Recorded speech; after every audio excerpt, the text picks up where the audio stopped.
Assalamualaikum warahmatullahi wabarakatuh. Izin memperkenalkan diri, nama Safitri Nurul Hidayah, NPM 2013-023011, Prodi Pendidikan Kimia kelas 1A. Sebelum kita mulai, kita tepuk pramuka dulu ya.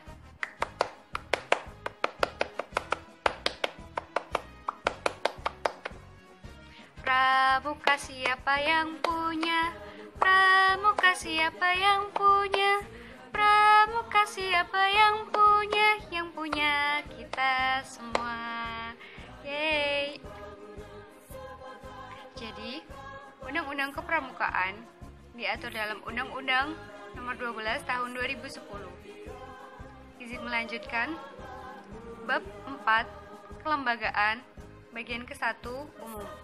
Pasal 20 ayat 1, Gerakan Pramuka bersifat mandiri, sukarela, dan non-politis.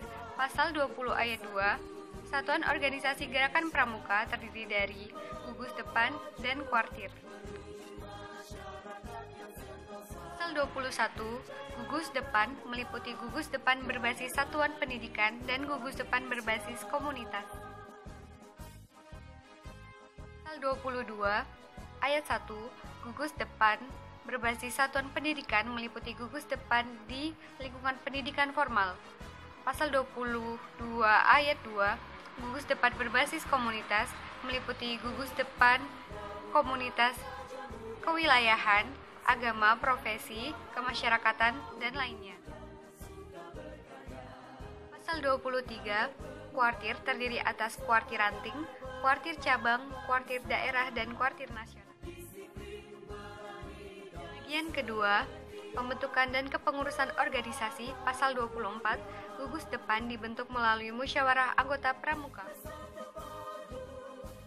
Pasal 25 ayat 1, gugus depan dapat membentuk kuartir ranting. Pasal 25 ayat 2, kuartir ranting dapat membentuk kuartir cabang. Pasal 26 ayat 1, kuartir cabang dapat membentuk kuartir daerah. Pasal 26 ayat 2, kuartir daerah dapat membentuk kuartir nasional. Pasal 27 ayat 1, kepengurusan kuartir dipilih secara demokratis melalui musyawarah kuartir. Pasal 27 ayat 2, kepengurusan tidak terikat dengan jabatan publik.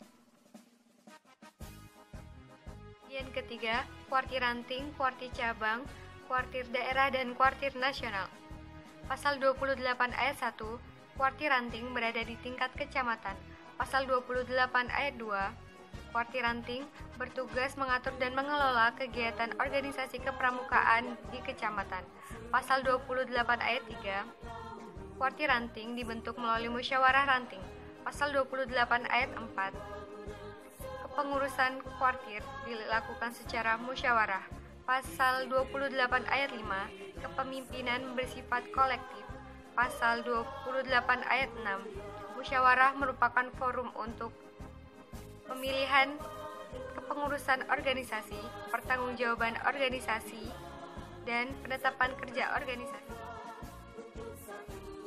Pasal 29 ayat 1, kuartir cabang berada di tingkat kabupaten atau kota. Pasal 29 ayat 2, kuartir cabang bertugas mengatur dan mengelola kegiatan organisasi gerakan pramuka di tingkat kabupaten atau kota.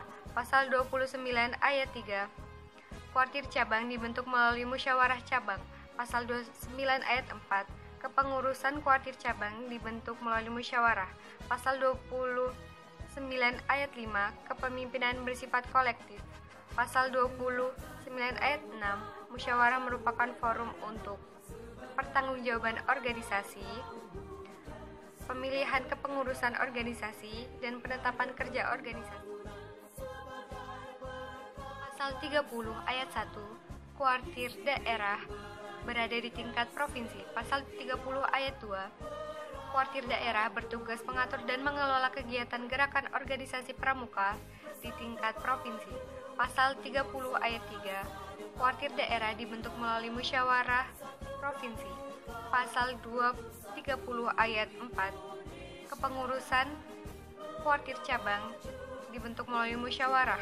Pasal 30 ayat 5, kepemimpinan bersifat kolektif. Pasal 30 ayat 6, Musyawarah merupakan forum untuk pertanggungjawaban organisasi, pemilihan kepengurusan organisasi, dan penetapan rencana kerja organisasi.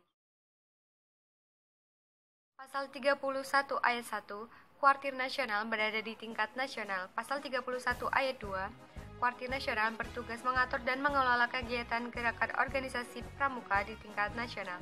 Pasal 31 ayat 3, Kuartir Nasional dibentuk melalui Musyawarah Nasional.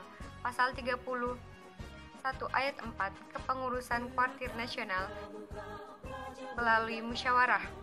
Pasal 31 ayat 5, kepemimpinan bersifat kolektif. Pasal 31 ayat 6, musyawarah merupakan forum untuk pertanggungjawaban organisasi, pemilihan kepengurusan organisasi, penetapan anggaran dasar dan anggaran rumah tangga, dan penetapan rencana kerja organisasi. Bagian keempat, organisasi pendukung. Pasal 32 ayat 1, satuan organisasi gerakan pramuka sesuai tingkatannya meliputi Satuan Karya Pramuka, Gugus Depan Pramuka, Satuan Komunitas Pramuka, Pusat Penelitian dan Pengembangan, Pusat Informasi, dan Badan Usaha. Pasal 32 ayat 2, ketentuan mengenai organisasi pendukung gerakan pramuka ditetapkan dalam anggaran dasar dan anggaran rumah tangga. Bagian kelima, Majelis Pembimbing. Pasal 33 ayat 1, setiap gugus depan dan kuartir dapat dibentuk Majelis Pembimbing. Pasal 33 ayat 2, Majelis Pembimbing bertugas memberikan bimbingan moral dan memfasilitasi penyelenggaraan pendidikan kepramukaan. Pasal 33 ayat 3, Majelis Pembimbing terdiri dari unsur pemerintah, pemerintah daerah, dan tokoh masyarakat. Pasal 33 ayat 4, Majelis Pembimbing dari tokoh masyarakat harus memiliki komitmen yang tinggi terhadap gerakan pramuka. Pasal 34 ayat 1, ketentuan lebih lanjut mengenai gugus depan, kuartir, dan majelis pembimbing diatur dalam anggaran dasar dan anggaran rumah tangga gerakan pramuka. Pasal 34 ayat 2, anggaran dasar dan anggaran rumah tangga pramuka ditetapkan oleh Musyawarah Nasional. Bagian ke-6, atribut. Pasal 35 ayat 1, gerakan pramuka memiliki atribut lambang, bendera, panji, himne, dan pakaian seragam. Pasal 35 ayat 2, atribut gerakan pramuka didaftarkan hak ciptanya.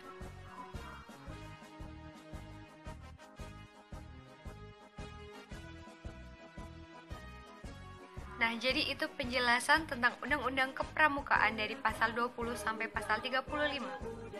Jika ada kekurangan, saya mohon maaf. Sekian dari saya. Wassalamualaikum warahmatullahi wabarakatuh. Salam Pramuka.